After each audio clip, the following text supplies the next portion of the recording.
Hello, everyone. For anybody that's joining me live, can you let me know that you can hear me and that you can see me? That would be brilliant. So, um, welcome to anyone that's joining us for the first time this afternoon. And if you are, this is video two. So, this is video two in the anxiety and panic series. And in this video, we're going to discuss why it's so difficult to get underneath some of the products of anxiety, why it's so difficult to deepen into the root cause, what happens when we deepen into root cause. So that's what this video is about.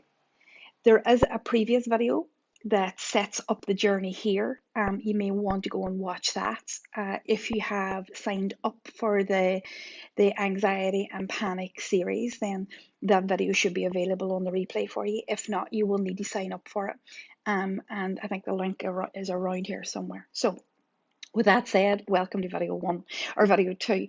So what we're going to do here is talk about the root cause and the absolute sheer pain of root cause. So video one was about red herrings. It was about products. It was about the stuff that is brought to therapy. And the stuff that we bring as human beings, and we skirt around the issues, afraid to touch what's underneath, afraid to really deepen into the real pain, to the real core issue that's underneath. Now, let me give you a few examples.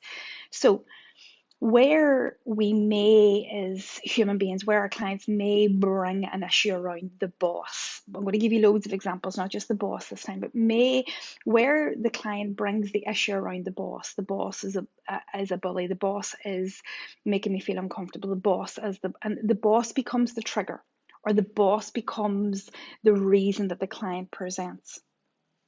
If we dig deep underneath that boss and the root cause, then it's just an example. But possibly for that client, it's the fear of shame coming from an experience of being called out as a child, coming from an experience of being annihilated for getting stuff wrong, coming from an experience of being annihilated in school. So what we're seeing there is obviously the presenting issue, which is the boss, the trigger, the product, which is the boss, and then the underlying issue, the underlying root cause. Another example, anger. So what I'm trying to do here is I'm trying to give you loads of variations where there's a physical trigger and there's something underneath it, and maybe where it's a feeling and not a person, not a place, not a thing. So anger, if someone's presenting with anger and they can't touch that anger, they can't work with that anger, they can't go near that anger, and they're trying to avoid anything that makes them angry. They're trying to move away from anything that makes them angry. They're trying to skip away, avoid it, protect themselves from any feeling of anger. And underneath that, the reason that they don't like anger, the reason they can't touch anger, is because they have a feeling of out of control. They have a fear of being bad in that anger. They have a fear of what they will do in that anger because of what they've seen, because of maybe what they've seen in the family home, because of maybe how they experience that themselves. Another example, I'm going to give you 4 examples in total because it's really important. In relationship, this client arrives because is having difficulty with the relationship, and they arrive at your office because there is a difficulty with their current relationship. They're not getting enough love, they're not getting enough attention, they're not getting enough, and they see no affection, and they have this an absolute visceral response to having no affection in their relationship. And they spend a long time moving around that idea of no affection and not getting affection and not getting their needs met in the relationship. And what we work with and what we find eventually is that the root cause of what they're presenting is actually the absolute fear of the loss of love and connection. How that loss of love and connection was felt in childhood, in the separation of mother and child, how it's a developmental trauma, how it's wounded in the psyche, felt in the body tremendously difficultly. So what we're seeing there is a client who presents with one thing but will hold an entirely different perspective underneath that if we can get the client underneath it. Another another example, which is very specific to the product stuff that we did in video one. What if I'm sick? What if this is a sickness? What if this is an illness? What if this is so somebody who presents with what we would call what we understand as being a hypochondriac, what we call hypochondria, but really what we're really looking at underneath that is a fear of death for that client, having seen sickness turn into death multiple times in their family system, in their family, this fear of death that's inside them. So they are classic, clear examples of what often clients present through products or symptoms of anxiety, or where triggers come up. And we know that if we play around in the triggers, if we play around in the symptoms, we seldomly actually get the root cause. If we don't get the root cause, we don't get to eliminate the pain that the client's in. If we soothe any of those symptoms, if we soothe any of those products, if we soothe any of those triggers or try to work on them, then the client will just move on to another trigger, because the root cause, as I've explained, isn't dealt with. Now, there's a problem with this, because what's underneath in root cause can be and is often incredibly difficult. So difficult that the client's job is to keep themselves away from it. So painful that the client's job is to not go near them, is to use as many red herrings as they can get and give, because to touch this stuff is excruciating. To touch the belly of the root cause, to even peek in at it, is absolutely mind-blowingly excruciating for our clients, for ourselves as human beings. It's because what comes with root cause in of itself comes with an entire package, a memory package, an emotional package, a full trauma pattern will be attached to that. That is what comes with any of this root cause stuff. Now, root cause is obviously the answer to eliminating anxiety. It's obviously the answer to healing anxiety, but it comes with a lot of special visitors that the body responds to in hypo or hyperarousal.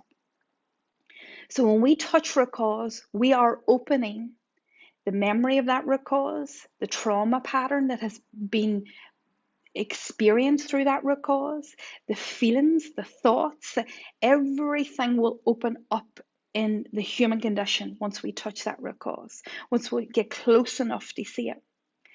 And that is excruciating, because it causes then in the body hypo or hyperarousal. So it causes this dorsal shutdown, or causes this absolute panic in the client.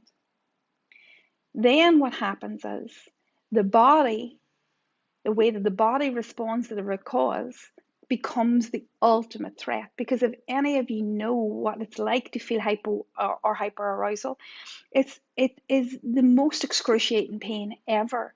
I mean, it is life-threatening. Some of these symptoms are body symptoms are life-threatening. The way that our clients' bodies respond to some of this stuff is excruciating. And as a result, what happens is the client will either avoid it, not go near it, or shut down the process completely.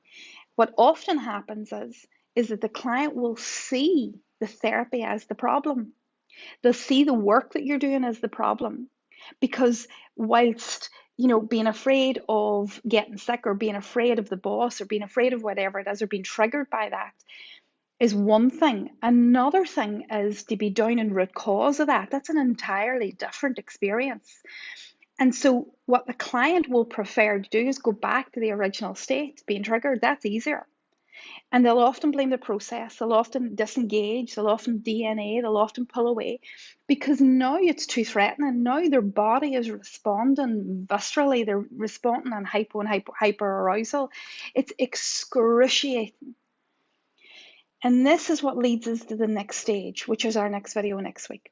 We must understand, on Friday, we must understand, in order to get to root cause, we must understand that we have to calm the body first.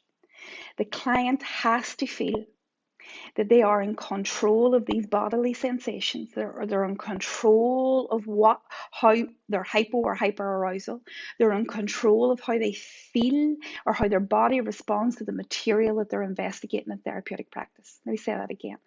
They have to feel that they are in control in hyper or hyperarousal, whatever way their nervous system moves. They have to feel that they're in control of that in relation to the material that they're exploring in therapeutic practice. If they don't feel they're in control, they will not investigate the material, and they will sit in these, what we call them, products or red herrings or triggers of anxiety, to which you will try and find solutions to, which the client won't find a solution to long term. They won't eliminate the anxiety, and that becomes the bulk of your work, because it's excruciating to be in the belly and the body of the work. And so this video really is about understanding why that happens, and understanding that there's a solution. There's a solution to this excruciating stage, and that is working in the body, working at calming the body, working at creating autonomy over hypo or hyperarousal. Now, that might seem mind blowing, but it can be done. I've seen it thousands of times at this stage. It can be done. And whenever the body is calm, whenever we stop those hyper or hyperarousal states, then the client is much more freer to engage in the root cause material. As hard as it is, as traumatic as it is, as difficult as it is, we've calmed the body, we've stabilized the body long enough to be at root cause. So hopefully that's helpful. Hopefully it helps you understand why maybe some of your clients aren't going there, because that's what this video is about, understanding why it's excruciating. Also, just a small note to say that not everybody understands that this is what's happening. This isn't conscious for most people. They're not conscious that they're staying up in triggers or red herrings or stories because they're trying to keep away from the material. It's a neuroception, for want of a better word, understanding to stay away from this material. And if I could touch it and the body responds, then that's just the signal I need to stay away from it completely. Hopefully this helps you understand. Video on Friday is about how we calm the body, what you have to do to calm the body, what that looks like. And then what we're going to do after that is we're going to move on to a masterclass at a full framework, if that's if any of this stuff interests you, and if you want to know more and learn more. But Friday at 2 o'clock is our next live video, so I shall see you then.